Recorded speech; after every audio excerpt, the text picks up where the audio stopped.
Hey there everyone, Paul from OPEX Fitness Bristol here, and in today's coaches conversation, our coaches will discuss the 7 best ways to progress your exercise at home without any equipment.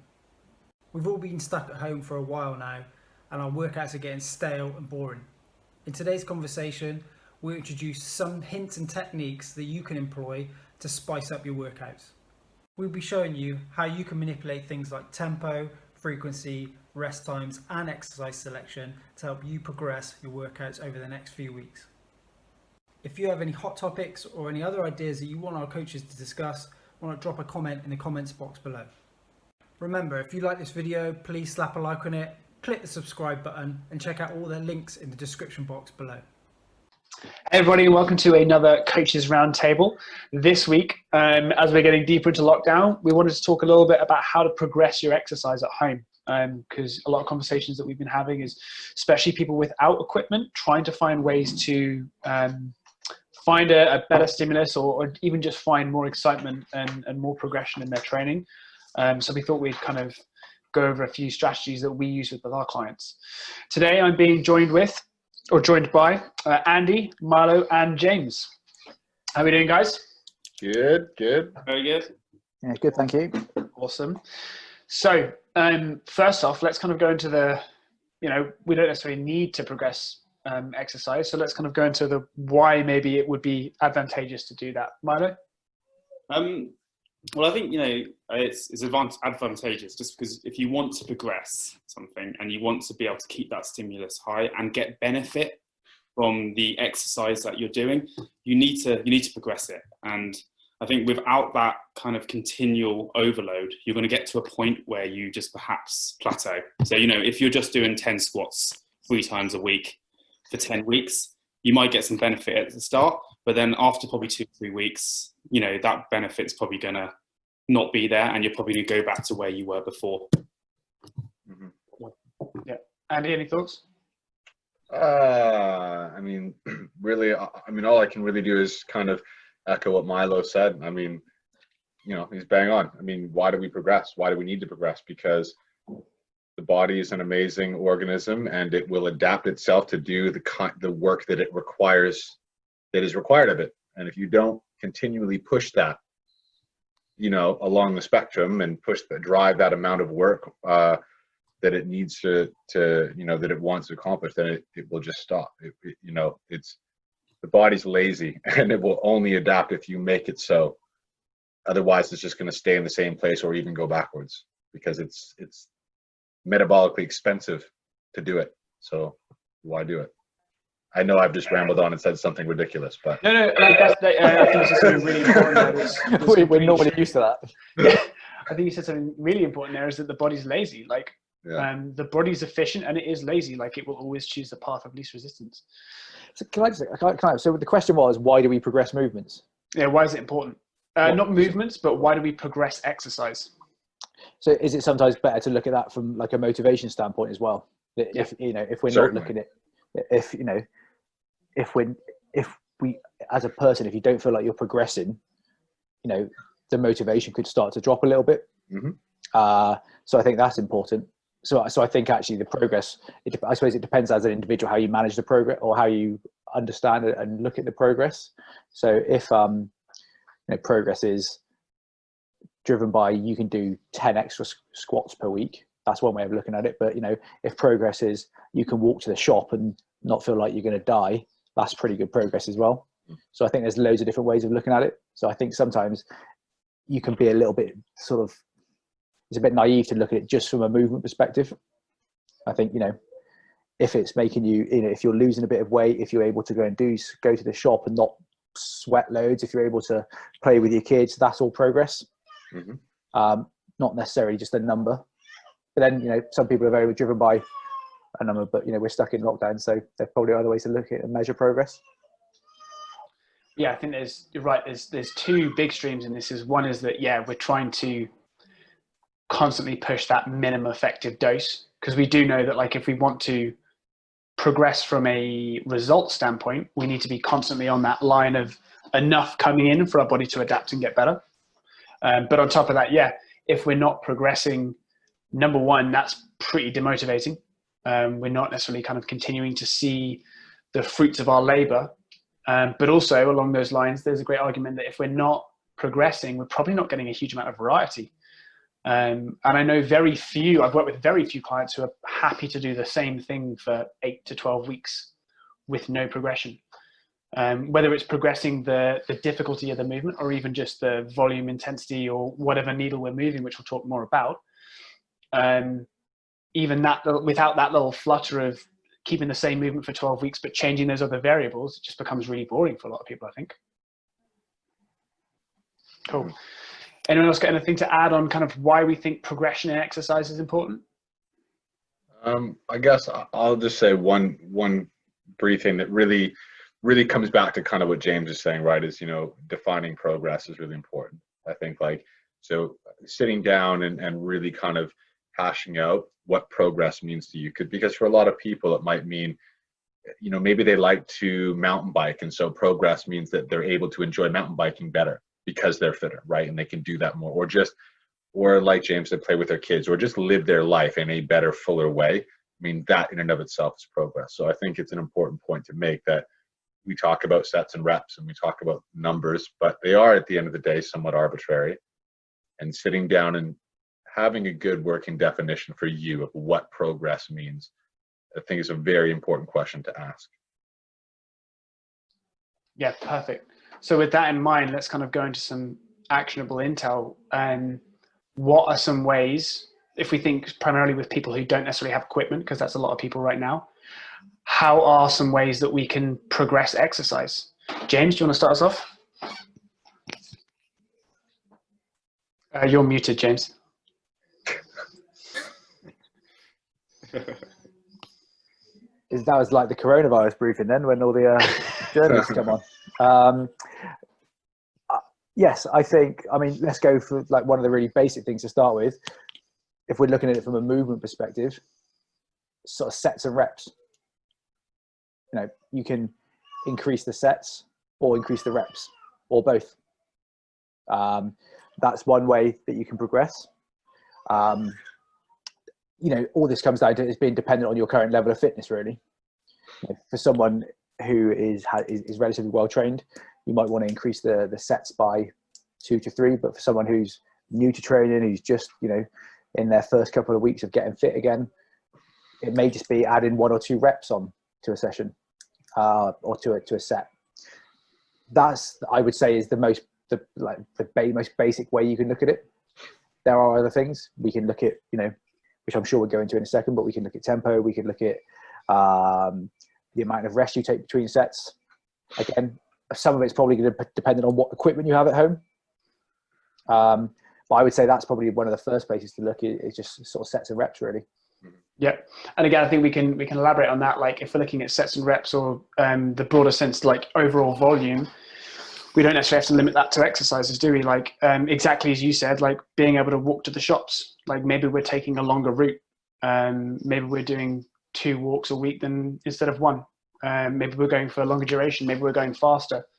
But both inside intentional exercise and also just activity outside of the house, basically, those are ways that we can try and increase the overall volume over time. That's a similar kind of thing as reps and sets, isn't it? Yeah, it's cool. All right, so James also mentioned tempo. Andy, can you tell us a bit more about that? Yeah, tempo. I mean, tempo is a great. Well, it is a great way that we can kind of measure progress or increase intensity or make something more difficult. So it might be that you might want to, for an example, increase the tempo, and it just provides it like a kind of a longer, larger stimulus. So say you're doing an air squat, and you've been doing air squats at for 12 reps at at 2020, for example, which for those who might not be familiar, 2 seconds down and then standing back up in 2 seconds, not controlled. Maybe that looks like all of a sudden a 4040. So you're now doing 10 or 12 reps at that tempo, and it's a longer time. So actually your muscle is under load and is under demand for a longer duration of time relative to the tempo before, if that makes sense. If I don't know that I'm being super clear, but essentially manipulating it so that you are doing that exercise for a longer period of time. Your muscles are working for a longer period of time than they were previously. Yeah, that makes sense. I mean, again, like if we were to pair that with what we've already spoken about, reps and sets and tempo, it's an awesome long-term progression, isn't it? Let's think of a beginner to start with who may be having difficulty doing 6 air squats, and then they build that to 8 to 10 to 12. Like that's probably going to get a bit boring once they start getting 20 plus reps. So another way that we can keep that low, but then progress it even further is, okay, you were going down with a 3-second descent. Now we're going to do the exact same repetitions, but we're going to do a 4-second descent. And if we go at the other end of that spectrum, and we think about people who are more advanced, people who are, let's say someone who's really comfortable doing push-ups and they can bang out 15 reps with no real issue, you can make a push-up really hard if you end up doing an 8-second descent and get a really nice stimulus from that. So yeah, no, I think that's well said. Okay, so we've got rep sets and kind of volume in general. We've got tempo. James also mentioned rest. Kind of Milo, can you tell us a bit more about how we could manipulate that? Yeah, if you think, like we've given examples of like squats earlier, if you're doing 10 squats and you're resting for 90 seconds and you've built that up to around about 4 sets, how do you then make that a little bit more difficult? Well, you take that rest time down to maybe 75 seconds. And then how do you make that a little bit more difficult again? You take that rest time down to 60 seconds. And what you're just doing there is that you're just increasing the amount of density of what you're doing in that time frame. So you're doing more work within a time frame, which is increasing the amount of work you're doing and having that metabolic effect of using more energy. I mean, does that make sense? Yeah, 100%. Yeah. And again, it's funny, isn't it? Because rest tends to be something that people don't necessarily keep an eye on. From my own experience, people are all good with the rest and with the sets, reps and tempo, but they tend to, even if rest is written, they kind of neglect that. But it's a huge needle we can move, because if you think, we've got, let's just say 4 exercises and we've got 90 seconds in between each one, all things being equal, that is a very different workout if we then suddenly drop that to 30 seconds rest in between each one. So we can see how that would be a huge progression in that. So yeah, cool. So we've got reps and sets and volume, both with exercise and kind of activity outside of the gym, as it were. Tempo is going to be a big one, manipulating rest times. How about, is there something that we can is there something more physical, maybe with angles that we can make to progress the movements a little bit more? Yeah, I think you can kind of like look at a skill in terms of, so, perhaps you're trying to learn how to do like a push-up. And right now you might be doing push-ups off a wall. So you're very upright and you've got to a position where you can do 10 reps for 3 sets. How do you make that a little bit harder? You kind of go off maybe a bench or a table. Once you've got really good at that, you go to the floor and just work on the lowering phase of it. So you get that really good. And once you get really good at that, you then go to full push-ups. And I think you can see how, first of all, you've done 5 different, the same movement pattern, but you've done 5 different progressions. And you've gone from a position where you were doing, maybe level 1 on the scale, or, where you are, to a more difficult, more challenging movement. Yeah, it's a good point. Saying basically that body weight movements aren't all created equally, basically. I suppose another one, you're given a great progression of like increasing the lever in a push-up, moving from a more upright position where that's relatively low load. You could even go as far as being inverted. So you've got your feet elevated, which is going to make that really challenging for the shoulders. Or even, let's say you progress into a handstand potentially down the road. But I suppose you can also do that with the lower body, in the sense that if you've just started to master the squat, like let's make that single leg, let's turn that into a lunge. We've suddenly made that infinitely harder from taking the weight spread across 2 legs to suddenly 1 leg doing the work. Has anyone else got any kind of ways they like to kind of progress their own movement, even with minimal equipment? Yeah, one thing you got to realize in movements, like say with a squat, at the top of a squat, it's really easy. And at the bottom of a squat, it's really easy. There's that point in the middle where suddenly that muscle contract, you can see it. I can do the elevator impression. It's like, ding. No, sorry. But you can, in that middle, that's where there's a lot more tension. in your muscle. So it's spending more time in that position. So, you know, again, you might have a dumbbell at home, and if you don't, but again, with a bicep curl, in that middle bit, that's where the most amount of tension is. So if you can kind of work in that range a little bit more, or if you've got potentially bands where you can make the top bit and the bottom bit a little bit more challenging, you can add that degree of difficulties to it to allow yourself to progress. Yeah, that's a great idea. So changing the ranges of motion to make that more challenging as well, which I think is a really good point, rather than exactly as you said, like with a push-up, for example, similar, like at the top it's easy, at the bottom it's somewhat easy, in the middle it's somewhat challenging. We could spend more time potentially in that middle section to increase the time in that less or in that more challenging range of motion. I think that's a great point. Cool. So we've got tempo, reps and sets, and volume in general. We've got rest times that we can manipulate. We've got the progression of movements, taking it from kind of easier leverages to harder leverages, or taking it from both arms or both legs to single arms and single legs. We've got changing the range of motion. I think that's a load of tools that people can use in that. Has anyone else got anything they want to add, or are we kind of happy with that? I guess the only thing that I suppose we could add, and it's just a follow on from what we've been talking about, but well, I think it was briefly mentioned earlier, but you know, sets and reps and tempo and rest, and actually something you can do is you know, people can add in another session in a week. So maybe they're doing 3 sessions a week. You know, maybe a progression might be they move to 4 sessions a week. You know, and maybe, you know, this is maybe more a little bit down the line advanced, but someone goes from doing 3 full body sessions a week to 4 sessions a week and doing like an upper body, lower body split. So you're kind of progressing the overall volume through your week that you are exercising particular body parts. So another way, you know, again, it's the same thing as just adding volume essentially, but just adding in another session. I mean, that's so simple, but so effective, isn't it? Especially, I think, you know, we've all seen that those having success right now tend to be having shorter sessions. Yeah. Just from the ability to complete that habit. And what a great way to go from 3 sessions, potentially to 4 sessions, potentially to 5 sessions, and you've had nearly a 50% increase in work. Yeah. So yeah, I think that's a great way to improve that. Awesome, guys. Has anyone got any other points? Because I'm pretty happy with what we've given there. The only point I was going to say, like just sort of touching on Milo, what Milo said about the like just give the press up example, in terms of like changing the angle of a press up. I think that, like, to be really successful at that, like you don't need to have any shame at whatever level you're at. Like I think, you know, just let's use an example of someone who can only do a press up on against the wall, so the angle of their body is very slight.